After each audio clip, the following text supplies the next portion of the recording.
Okay, fourth graders, today we're doing Module 5, Lesson 29, and we are estimating. What that means is we are finding about the right answer.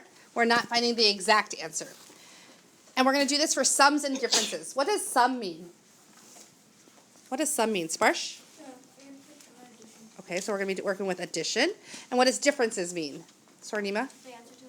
Good, so we're going to be working with addition and subtraction. We're finding estimates. We're not finding the exact number. And the tool we're going to use is benchmark numbers to help us do this. Okay?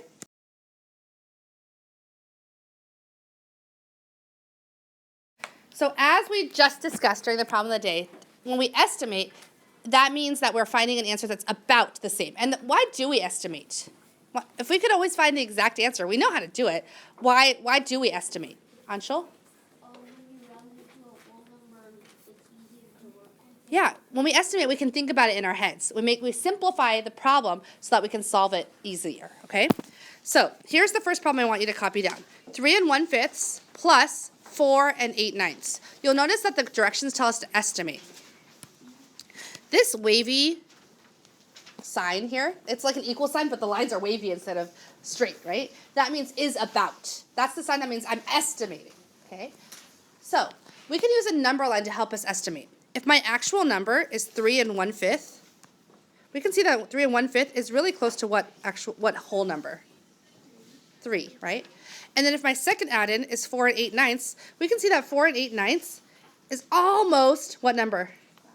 5. So this question is really close to 3 plus 5, which is 8. So you'll notice that here I did not use the wavy equal sign because 3 plus 5 is exactly 8. So what's a good estimate for 3 1/5 plus 4 8/9? Everyone? What's a good estimate for the answer? 8. And we know that because 3 1/5 is really close to 3. It's just 1/5 more, and 1/5 isn't that much. And 4 8/9 is really close to 5. How close is it to 5? Like how far away is it from 5? 1/9. Is that a lot? No. So we can think of this problem as being about 3 plus 5, which is exactly 8. Okay? Good. Let's try this again with a different problem. Okay, it's telling us to estimate 8 9/10 plus 2 3/8. Let's take a look at each addend, that's each part of the problem, and round it to a benchmark number. Go ahead and draw yourself a number line. Let's think about 8 9/10 for a minute. At your table groups, talk about 8 9/10. What do you know about 8 9/10? Go. So a lot of you right away said 8 9/10 is really close to 9. In fact, it's just 1/10 away. So I would draw it on my number line right here, 8 9/10. I'm going to show that that's really close to 9. Now, at your table groups, talk about the next add-in, 2 3/8. 2 3/8 might be like right here because I know that 2 4/8 is 1/2. So 2 3/8, I really could round it to right here, which is 2 1/2. So if I want to think about this estimating this problem, I could say that 8 9/10 is pretty close to 9, and 2 3/8 is pretty close to 2 1/2. Could I add that in my head? If I have 9 and I add 2 more, how much do I have? 11. And if I add 1/2 more, how much do I have? So a good estimate for 8 9/10 plus 2 3/8 is 11 1/2.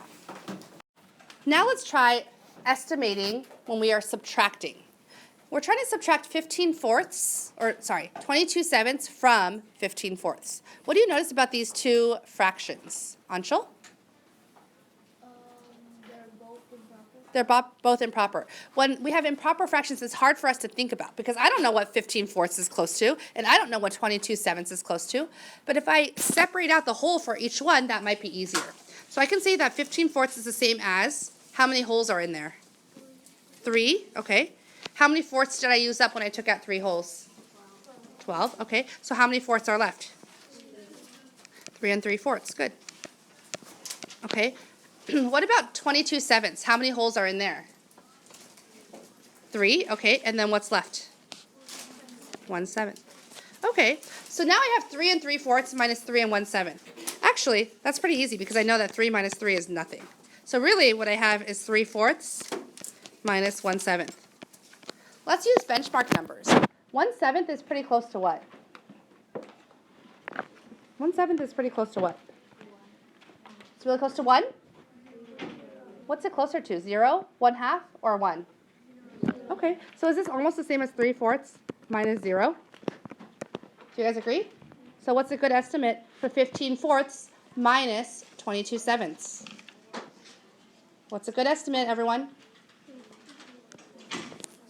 So what's a good estimate for 15/4 minus 22/7? Everyone? 3/4. Very good. Okay.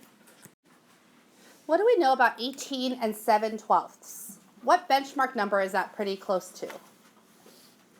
Anushka?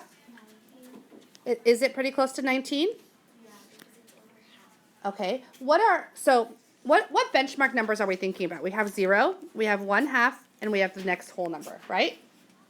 So when we have 18, it's going to be either 18, 18.5, or 19. When we're talking about 18 and 7/12, which one would that be closest to? Anushka? So is 18.5 a better estimate, or is 19 a better estimate? 18. Why is 18.5 a better estimate than what you originally said, 19? Anushka? Because